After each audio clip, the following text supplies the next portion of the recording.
We have the tier list for patch 14.5, so if you are looking for easy, straightforward ways to play TFT right now, here are some comps that you should try out. In the S tier, right now, Strategist AMP and Misfortune Flex are going to be the top 2 comps right now. Dynamo's really good. Misfortune really works well with one of the new items. Strategist AMP is just a really good go-to AP build, and there are a lot of ways to play it and get into it, which is why I think it's going to be one of the top comps right now. And then in the A tier, we have Vanguard, Marksman, Anima Squad. Anima got a pretty good bump. Street Demon still solid, even though it's a bit weaker now. Vex, same story. Morgana, Bastion, same story. And then we have AMP, Naafiri, Yuumi, Reroll. Still a solid comp for Reroll. By the way, right now, a lot of comps, you could just like Reroll the 3 cost randomly. And this is definitely one of those cases.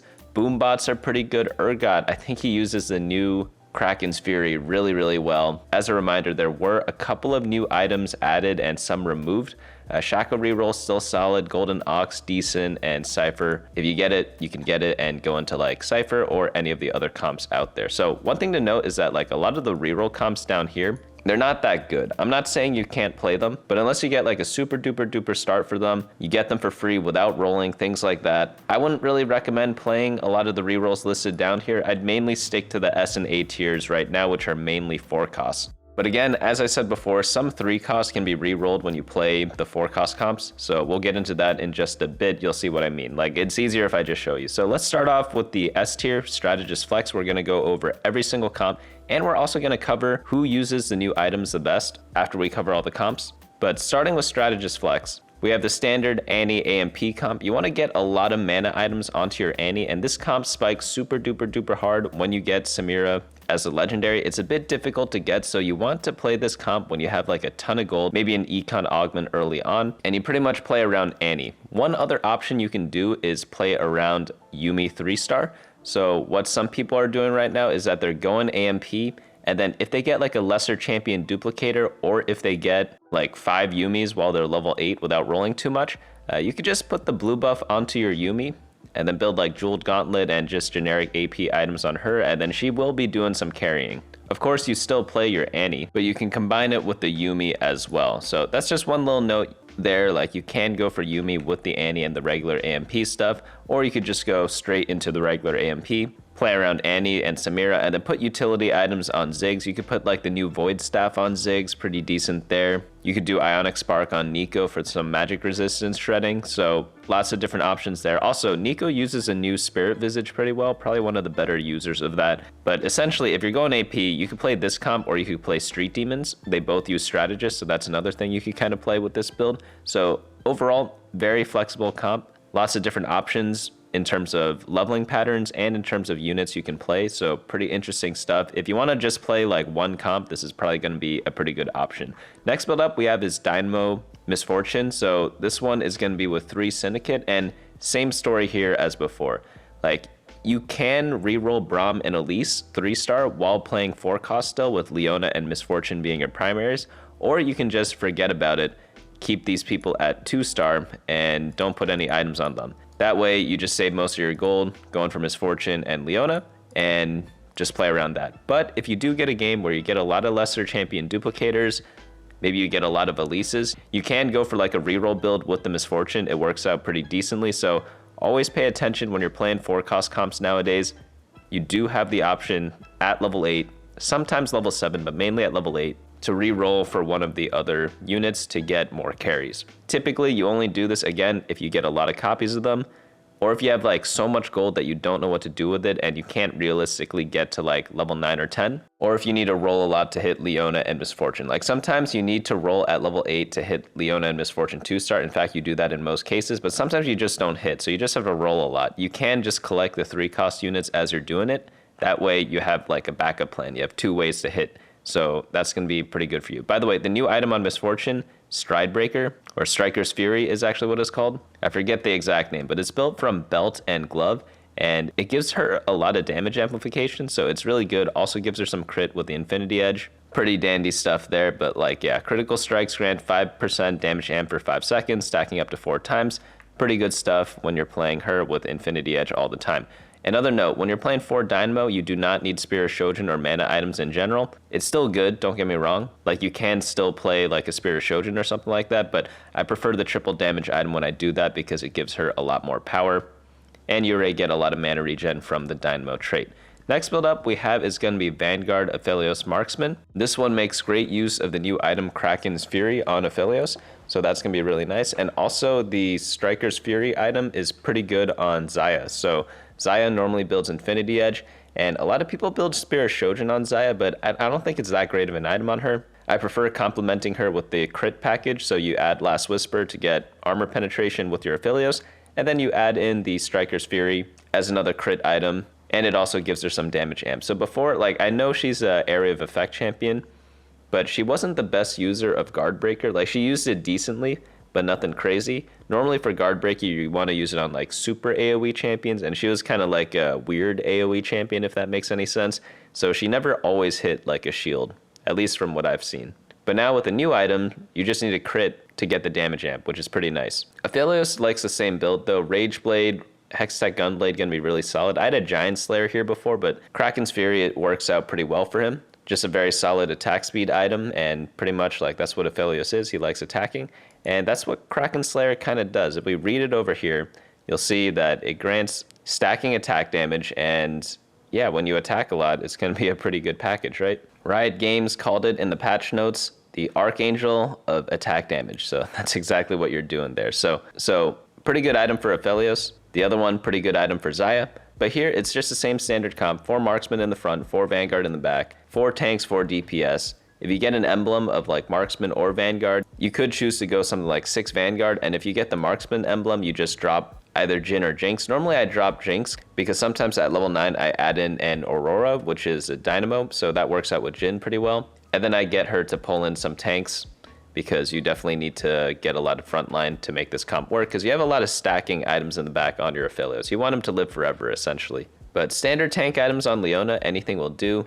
Can she use the new Spirit Visage? She could, but it's really not that great on her in Vanguard. So just stick with like whatever we normally built before. Pretty much, whenever you're playing this comp, focus more on Infinity Edge. That's the most important item for Xayah. Rage Blade, that's the most important item for Aphelios.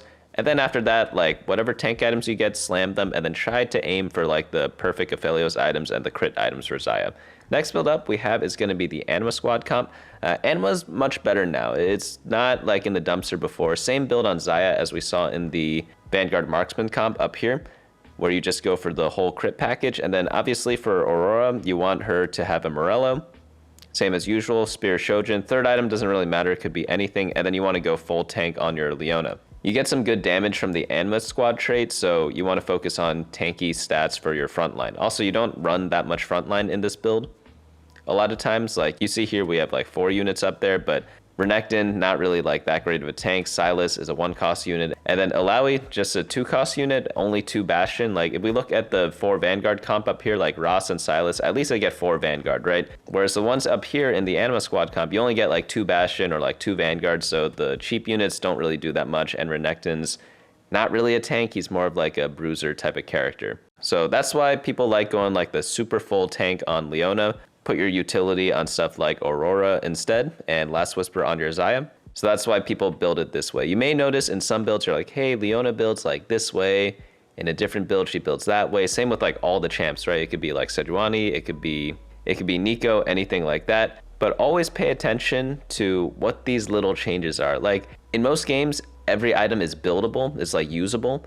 But if you want to go like a little step further, if you can help it, like if you get a carousel and get to pick whatever components you want, there are going to be subtle differences depending on your game. And when you add in augments and stuff like that, you're going to have to make the decision yourself in game to decide whether you want like a Giant Slayer or like a Striker's Fury, or like a Kraken Slayer versus like a Giant Slayer. A lot of these decisions, it's easy to look at them like when you're not playing the game outside of it, because you're like, hey, normally in this build you have this type of stats, so you want to complement it with a different one. But in game, with augments added in, depending on what units are 2-star, what units are 1-star, you're going to have to make those little micro adjustments there. So always pay attention to that whenever you are playing. Don't just autopilot and automatically build whatever you normally build.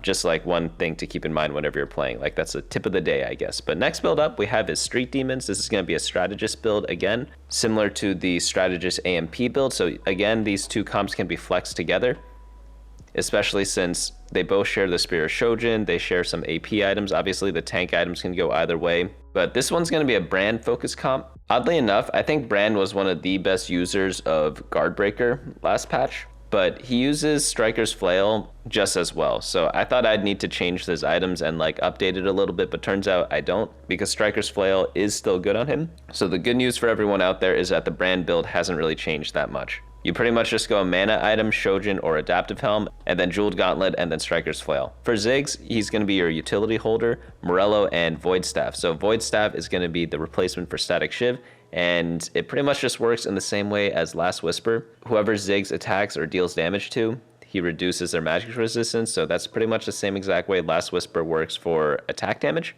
So they're kind of making everything more uniform, so it's much more straightforward, more intuitive, and you don't have to think as much, which is nice. But essentially, in case you missed the patch review, the reason why they made these changes is because Static Shiv felt bad to put on like your primary carry. It wasn't that bad, but it felt bad, right? So they wanted to replace it with Void Staff so it could go on your main carry. So you could put your Void Staff on Brand, but in an ideal scenario, Brand has his 3 own custom items, and then you put the utility on someone else. For example, an Ionic Spark on Nico, or the Void Staff on your Ziggs. And Ziggs is still a very good applier of the Void Staff because he does a lot of AoE. So whenever you do have a secondary carry that you want to put some shred effects on, make sure they are AoE units. For example, if you had a big single target damage dealer, maybe like a Rengar or something like that, like you wouldn't put Last Whisper on him, right? Because 1, he attacks all sorts of different targets. He doesn't necessarily attack tanks. And 2, he doesn't hit that many people, so you don't really want to put that effect on him. But Brand, Ziggs,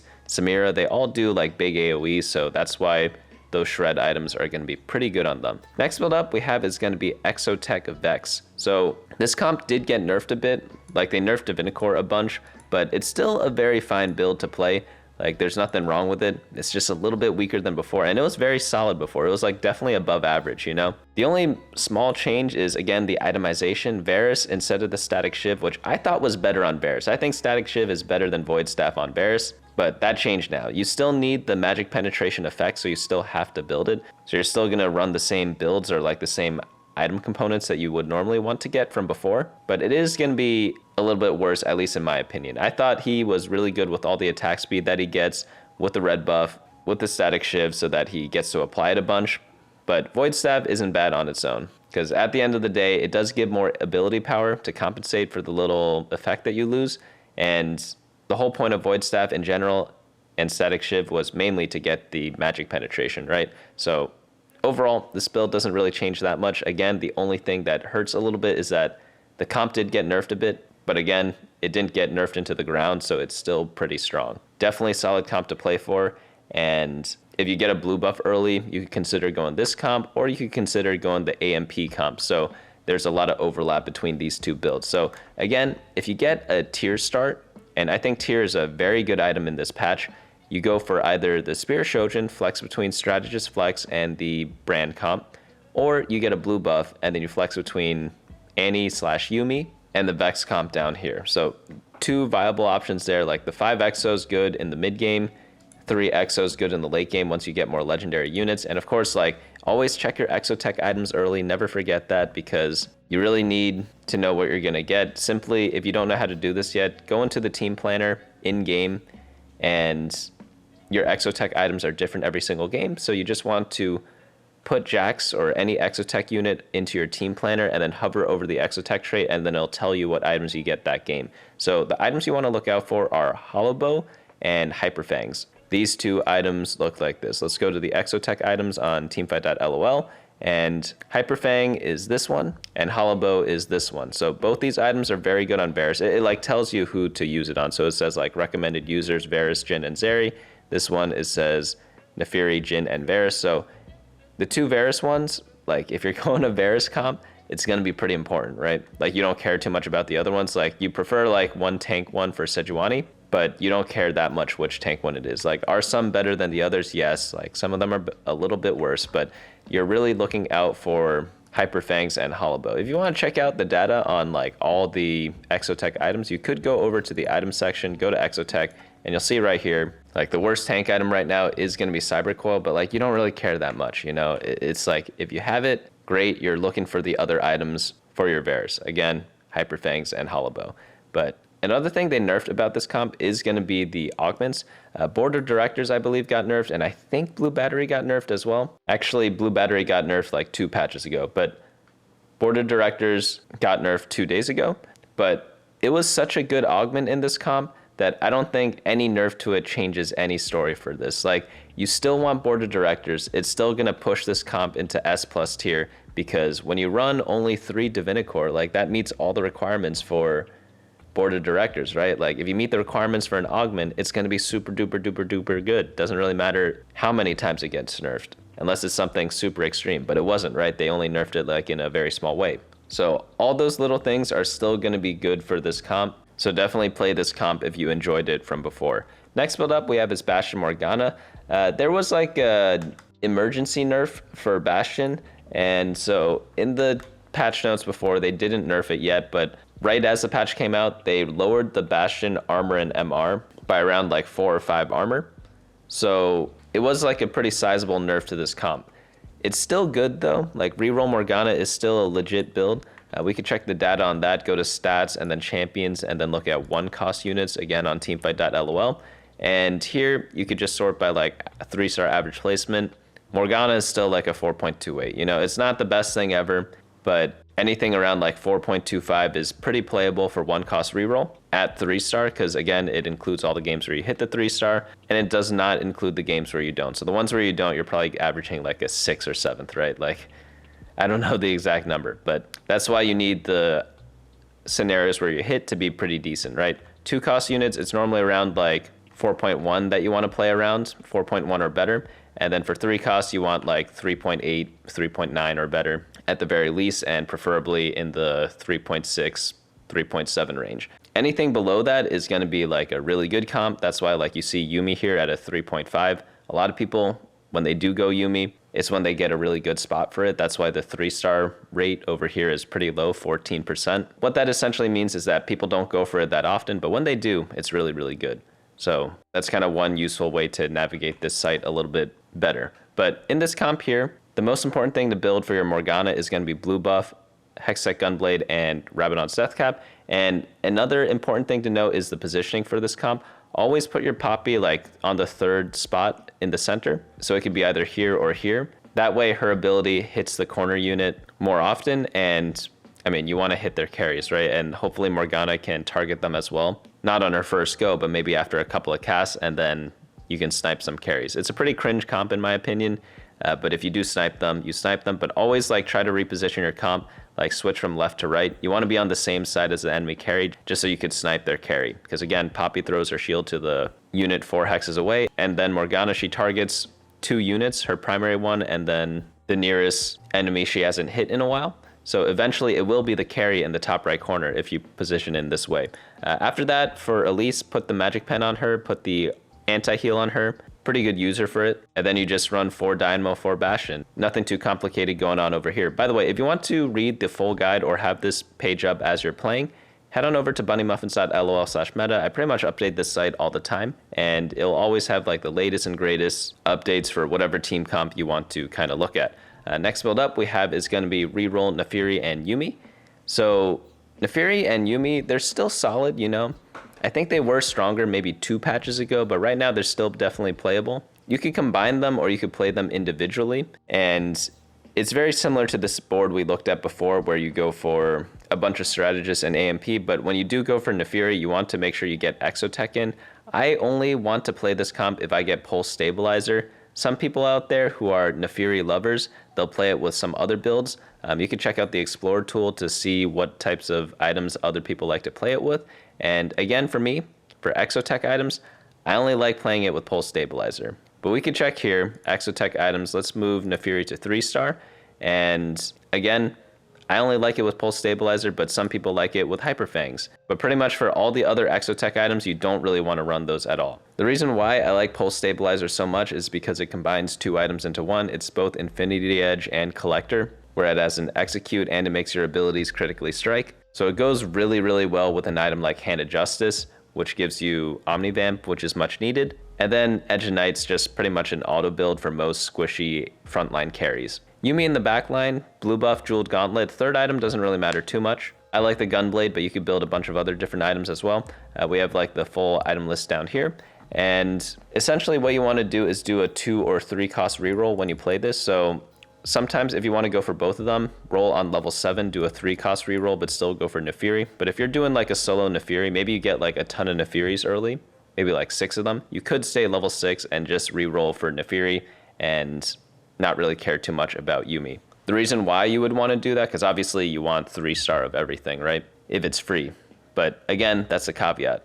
Not everything in TFT is free. So if you have a lot of Naafiris and you get to 3-star Naafiri right away and you don't get too many copies of Yuumi while you're doing that, you want to spend your gold instead to just level up really quickly, go to level 8, add in more AMPs, go to level 9, add in some legendaries in order to strengthen up your team a lot more. So it's just all about gold efficiency and how to use it. So that's why some games you'll see some like really good players, they either go for a lot of 3-stars, but sometimes they don't go for them at all. They just go for one of them. And the way to make that decision is to just see which ones you could actually hit and which ones are worth the gold. But you can check out the 2 builds over here. Like this one's pretty much just like the Strategist AMP build, but you just go for a Yuumi carry and don't really care about the other units. And then this one, of course, combines both of them together.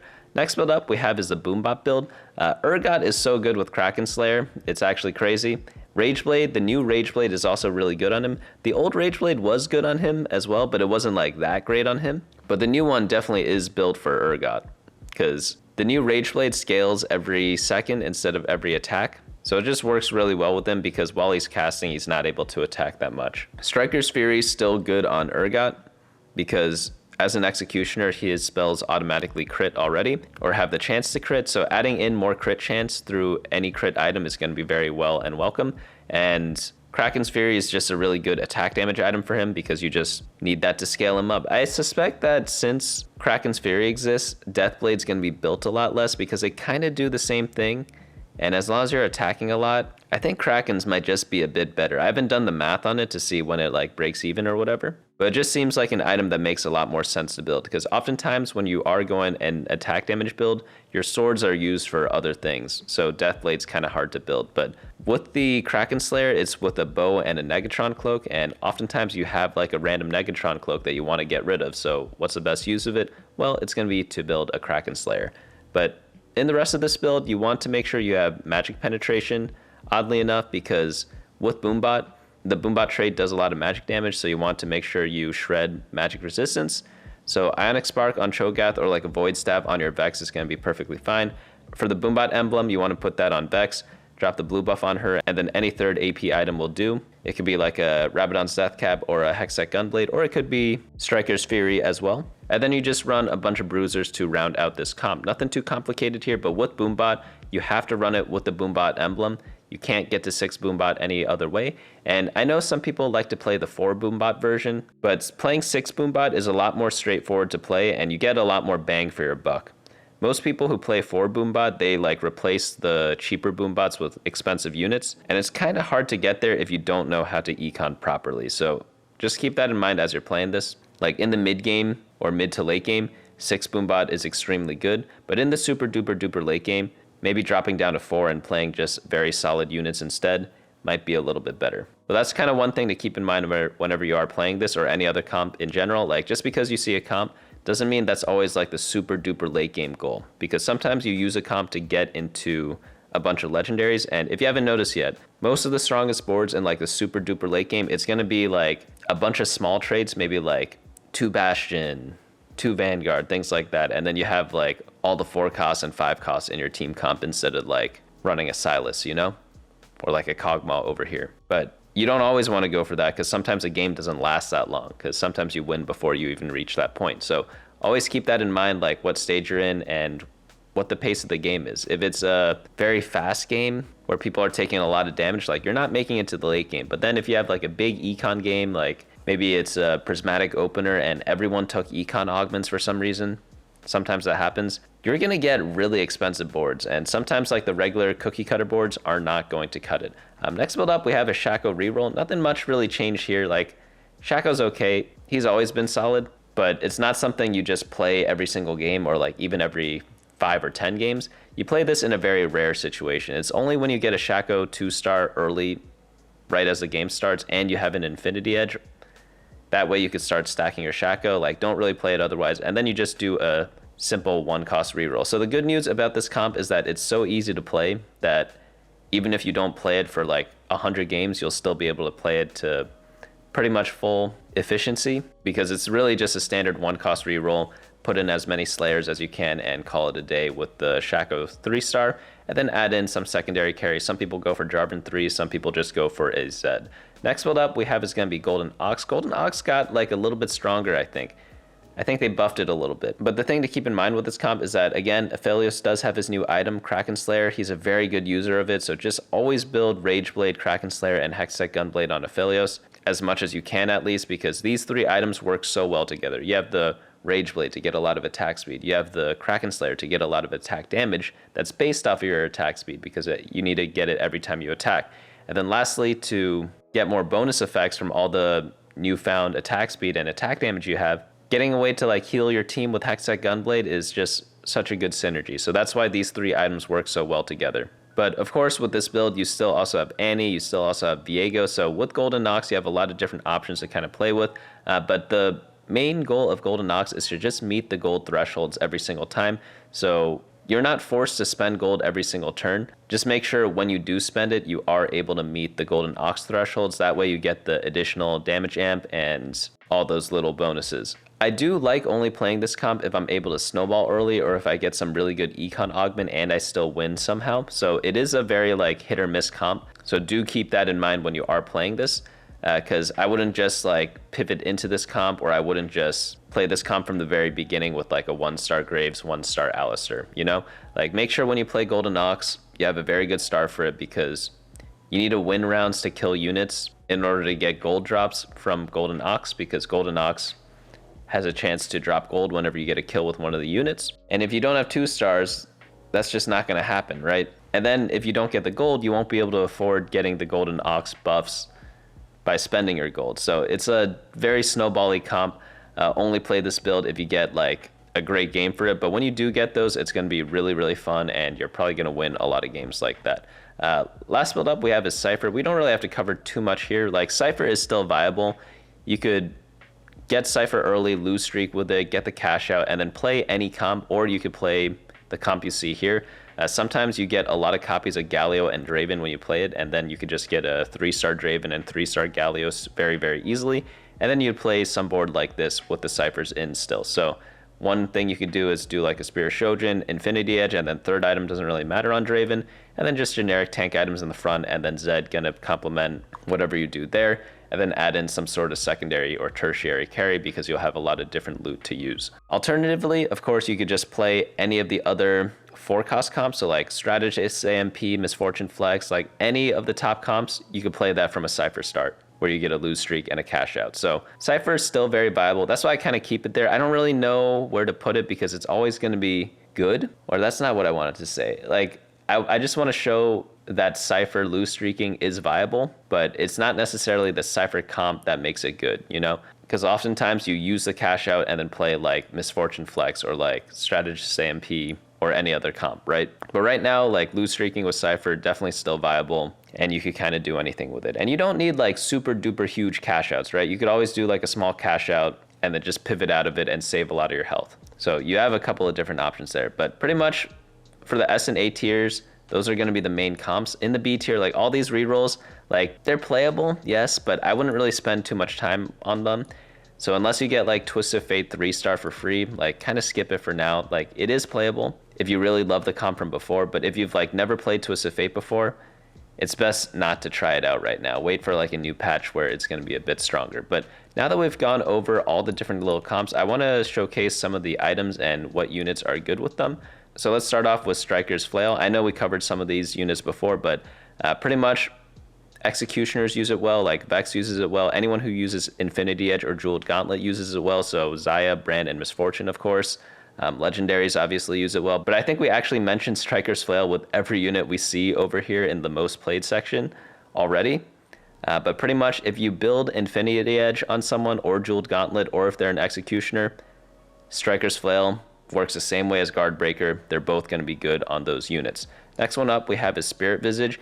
This isn't really that great of an item. It's just a good generic tank item, so I wouldn't really value it higher than something like a Warmogs or like a Sunfire Cape if you have a belt. If you have a tier, I'd rather build Protector's Vow on a Sejuani for a mana item, or like Adaptive Helm on her. So it definitely is buildable and slammable, but it's not something I'd go out of my way to make for the Spirit Visage. Like Redemption probably was a better item, but if you just need some tank item on your unit, like go ahead and just build it. It's not going to feel that bad. Next up we have is Kraken's Fury. Kraken's Fury is going to be good on any auto attacker. It's not that great on spellcasters, so something like a Misfortune it's not going to be that great on, because you need to attack a lot to get the bonus, right? So rapid fires are going to make really good use of this item, and anyone who uses the attack damage stat really well is going to be able to use it as well. But pretty much you need to attack a lot, so any rapid fire will do. Pretty much anything else is not that great on. That's why you see like Aphelios uses it well. Zeri could use it well, but Zeri's not that great right now. Definitely was better on previous patches. Urgot uses it well. I guess she could use it okay, but not really. I wouldn't really build it on Xayah too much. But yeah, if you would build a Rage Blade on someone, build a Kraken's Fury. Next one up we have is going to be Void Staff. Like nothing much has really changed here. Like if you need magic penetration, you need it, but pretty much any area of effect magic damage dealer can use this well. Doesn't really matter who. So pretty much anyone can use this item. And then the next ones we have are going to be the artifacts. So for the new artifact items, we have Flicker Blade. And this is the one where attacks grant 8% stacking attack speed every 5 attacks. Also grant 4 attack damage and ability power. This is like the old Rage Blade. They just kind of put it into an artifact item. So everyone who used Rage Blade before is going to use this really, really well. So Twist of Fate, Vayne, things like that, Aphelios. This one isn't too complicated, but pretty much anyone who uses Rage Blade is going to use it pretty well. Indomitable, I haven't really seen this be played that much. This is the one where the holder's move speed is drastically reduced and they pull units in, and they also have stun immunity. But I'm assuming it's just a generic tank item. The average stats right now is 4.6, which is very bad for a tank item. So I'm guessing it's a little undertuned, so probably just avoid this. But in the future, when they buff it, I would just treat it as a generic tank item. Like I wouldn't try to do anything special with its effect, because honestly, in a previous set, there was a effect that was very similar to this, where you drag people in and you can't move, and people just use it as a generic tank bonus. They didn't really play around the pull-in effect that much. So that one's just a generic tank item. Next one up we have is Static Shiv. It's just the old Static Shiv from before, but they buffed it up a bunch. And instead of shredding magic resistance, they removed that. It pretty much just puts all the power into the 3rd attack lightning strike bonus, which I think is pretty cool. But anyone with a lot of attack speed can use this well. So if you build Rage Blade on some spellcaster or ability power user, that's who's going to use this really well. So Twist of Fate is an obvious example, but I would kind of ignore the average placement right now. Both this item is just not doing that well right now, 4.83, and Twist of Fate's not really a meta comp, but in a future patch, this should be pretty good. But another user I could see it doing well on is Varus. Again, he uses the attack speed trait pretty well because Exotech gives attack speed. He's also AP based, so he's going to use it pretty well. Urgot is listed here, but that's only because of the BoomBot comp. I don't really think it's going to be that great on him, personally. But I guess it's not horrible because any legendary can probably use this pretty decently. But my main focus for this would probably just be the Varus and the Twist of Fate. Next up we have is Titanic Hydra. This one, when I first read it, I was like, Mundo could probably use this pretty well. But according to the stats at least, not yet. No one really rerolls Mundo that much. Like you only really play it with a Shaco build. And in Shaco build, you care more about Shaco than you do Mundo. So I'm assuming a lot of the data we have where people are building Titanic Hydra on Mundo, it's when they're trying to play Shaco, but they got Titanic Hydra instead. So they're like, screw it, let me do both Mundo and Shaco. And then it probably just doesn't work out that well, in my opinion, because you need Shaco to stack, right? Like Mundo's going to be a secondary person. So someone's going to have to figure that out a little bit more before this becomes like more meta. But pretty much most bruisers can probably use this decently, or any 3-star unit, because 3-star units get a lot of health. Because the way Titanic Hydra works is you deal 3% of your holders max health and part of their attack damage as bonus physical damage to the target and adjacent enemies. So Mundo is the obvious choice there, right? He's both a bruiser and a slayer, but right now it's just not looking that great for him. Renekton also could be good too, because Renekton steals health and attack damage from one of his allies. So yeah, that makes a lot of sense that it's good on Renekton. The Cho'Gath one looks a little weird. I think it's just because Cho'Gath gets so much health that it doesn't matter that he's not really an attack damage unit. But for me, like, my main focus would probably be Mundo, Renekton, and then maybe Vayne. Just because Vayne gets a 3-star and gets a bunch of health that way. I think that is going to be it for all the new artifact items, though, and the regular items. So let me know down below in the comments if you have any questions or if you have any weird users for these items that, like, weren't really mentioned here. But apart from that, hopefully you all enjoyed this little video. Full information can be found on bunnymuffins.lol/meta, and all TFT data can be found on teamfight.lol. So let me know what you think. Share the video with a friend if you thought this was interesting or if one of your friends is hard stuck, and I hope to see you all next time.